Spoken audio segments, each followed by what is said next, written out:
दोस्तों अगर आप एक ऐसे स्टूडेंट है जो कॉमर्स स्ट्रीम ऑप्ट किया और आप चैनल पे नहीं नए हो तो मैं आपको बता देना चाहता हूं कि आपके लिए 11 12 के सारे जो वीडियो लेक्चर्स है वो आ रहा है, चाहे वो आपका बीके हो गया, चाहे वो आपका इको हो गया, चाहे ओसी हो गया, सारे जो वीडियो लेक्चर्स आपको इस चैनल पे क्या प्रोवाइड किए जा रहे हैं। तो फटाफट से अगर चैनल सब्सक्राइब नहीं किया तो प्लीज चैनल सब्सक्राइब कर लेना दोस्तों। अब यहाँ पे आज मैं एक ऐसे सब्जेक्ट के बारे में बात करने वाला हूं, अगर आप 11th स्टैंडर्ड में हो तो वो आपको हार्ड जा सकता है। अगर आपने उस पर अभी से ध्यान नहीं दिया तो आगे चल के आपको बहुत ज्यादा प्रॉब्लम होगी, ना सिर्फ आपके 12th स्टैंडर्ड में, आपके अंडर ग्रेजुएशन में भी आपको क्या बहुत ज्यादा क्या प्रॉब्लम क्या फेस करने का मिल जाएगा। यहां पे देखो, अब सब्जेक्ट्स में अगर बात करें तो टोटल जो हमारे सब्जेक्ट्स होते हैं वो कितने सब्जेक्ट्स होते हैं? 6 सब्जेक्ट्स होते हैं। यहाँ पे किसी ने हमें कमेंट सेक्शन में पूछा था कि सर हमारे कॉमर्स में टोटल हमें कितने सब्जेक्ट्स पढ़ने रहेंगे, तो यहाँ पे बता दो टोटल 6 सब्जेक्ट्स होते हैं। तो सबसे पहला सब्जेक्ट यहाँ पे आपका इंग्लिश हो जाता है, फिर दूसरा जो आता है वो आपका बीके हो जाता है, तीसरा जो आता है वो ओसीएम हो जाता है, फिर आपका इको आता है, फिर आता है कुछ स्टूडेंट जो होता है मैथ्स लेते हैं, कुछ स्टूडेंट जो रहते हैं आपके एसपी लेते हैं। अब यहां पे लास्ट वाली बात करूं तो आईटी होता है किन स्टूडेंट का, और या फिर कुछ स्टूडेंट का क्या होता है लैंग्वेजेस वाला जो सब्जेक्ट क्या होता है। अब यहां पे अगर आप एक ऐसे स्टूडेंट है जो जिसने क्या किया एसपी के ऑप्शन में मैथ्स ऑप्ट किया है, क्या किया एसपी के ऑप्शन में मैथ्स ऑप्ट किया और उसका बीके, तो मैं आपको बता देना चाहता हूं दोस्तों ये आपके एक दो ऐसे सब्जेक्ट्स है जिन पे आपको फोकस करना क्या बहुत ज्यादा जरूरी है। हमें फोकस करने क्यों बोल रहा हूं, किस लिए बोल रहा हूं 11th कॉमर्स से, इसलिए बोल रहा हूं दोस्तों कि यहां पे देखा गया है कि अगर आप जो 11th कॉमर्स में 12th कॉमर्स में अच्छे से मेहनत करते हो तो 10th के कंपैरिजन में आपका जो परसेंटेज होता है वो बहुत अच्छा खासा रेज होता है, आप अच्छा खासा क्या स्कोर कर सकते हो। और कहीं ना कहीं इस वजह से भी बोल रहा हूं क्योंकि अगर आप अपना 11th 12th अच्छे से करते हो तो आपका अंडर ग्रेजुएशन हो गया, आपके मास्टर्स हो गए, आप बहुत इजीली क्या कर सकते हो उससे डील कर सकते हो।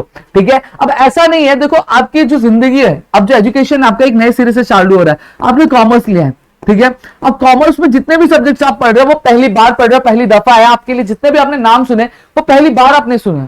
ठीक है, आपके पास एक अच्छी खासी अपॉर्चुनिटी कि आप जाग जाओ और अपनी पढ़ाई पे क्या ध्यान दे दो। अब आप जब एक नए सिरे से स्टार्ट करोगे तो आपको चीजें और भी ज्यादा क्या अच्छी से होंगी। ऐसा नहीं कि 10th तक मैंने ये चीजों पे ध्यान नहीं दिया तो मुझे 11th में दिक्कत आई, ऐसा कुछ है ही नहीं, आपके सारे सब्जेक्ट्स रहे तो आज यहां पे आपके पास एक अपॉर्चुनिटी आ जाती है, एक आपके पास चांस आ जाता है कि आप अपने परसेंटेज को क्या रेज कर सको। और मैं ये ऐसे ही नहीं बोल रहा हूं, हमने देखा है कि आज जो स्टूडेंट्स जो 10th में शायद 60% स्कोर करते थे, 50% स्कोर करते थे, वो अपने एचएससी में 80, 85, 90 तक क्या स्कोर कर सकते हैं। हमारे ऑफलाइन क्लास में हमने ये चीज क्या खुद क्या देखी हुई है दोस्तों।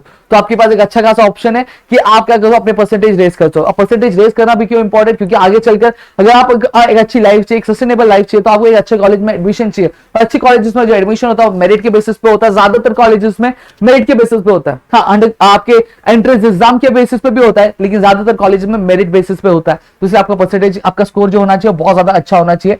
ठीक है, अब यहां पे अगर आपने बीके ऑप्ट किया, बीके तो कंपलसरी सब्जेक्ट, अगर मैथ्स ऑप्ट किया तो आपको ये जो दो सब्जेक्ट्स है, इन दो सब्जेक्ट्स पे आपको बहुत ही ज्यादा ध्यान देना पड़ेगा। इसकी जो regular practice, regular study, revision, ये सारी चीजें आपको क्या रेगुलर बेसिस पे करनी रहेगी। अल्टरनेट डेज पे करोगे तो नहीं चलेगा। हाँ, बाकी सारे सब्जेक्ट जैसे ओसीएम में इको आज एक चैप्टर किया, फिर उसके बाद एक दिन के गैप पे फिर इकोनॉमिक्स कर लिया, फिर एक दिन के गैप पे एसपी कर लिया तो भी चलेगा। अल्टरनेट डेज पे करोगे तो भी चलेगा, कोई इशू नहीं है। थियरी सब्जेक्ट है, प्योरली थियरी सब्जेक्ट है। हाँ, एसपी थोड़ा प्रैक्टिकल है, लेकिन 3 चैप्टर्स ही है, वो प्रैक्टिकल वो भी बहुत बड़े नहीं है, तो आप इजीली क्या उसको ग्रैब ऑन कर सकते हो। समझ में आ गया।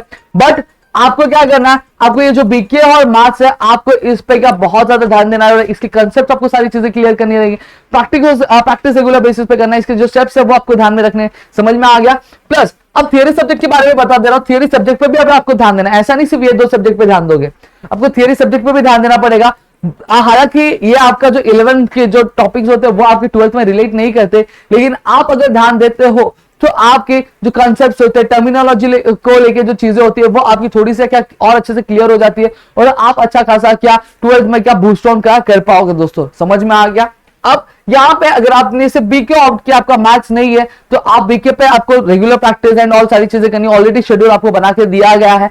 अगर आप चाहते हो कि एक नया शेड्यूल आपको बना के दिया जाए तो प्लीज कमेंट सेक्शन में कमेंट जरूर करना दोस्तों। और मेरा एक रिक्वेस्ट है कि बीके और मैथ्स में बहुत ज्यादा ध्यान देना, वरना आगे चलकर आपको बहुत ज्यादा दिक्कत हो सकती है दोस्तों। बाकी सारी थियरी है वो आप अल्टरनेट डेज पे करोगे तो भी चलेगा, लेकिन इसके लिए प्योरली 2 से 3 आवर्स अपने दिन के क्या इसको डेडिकेट करना, वरना आगे चलकर बहुत ज्यादा फंसोगे।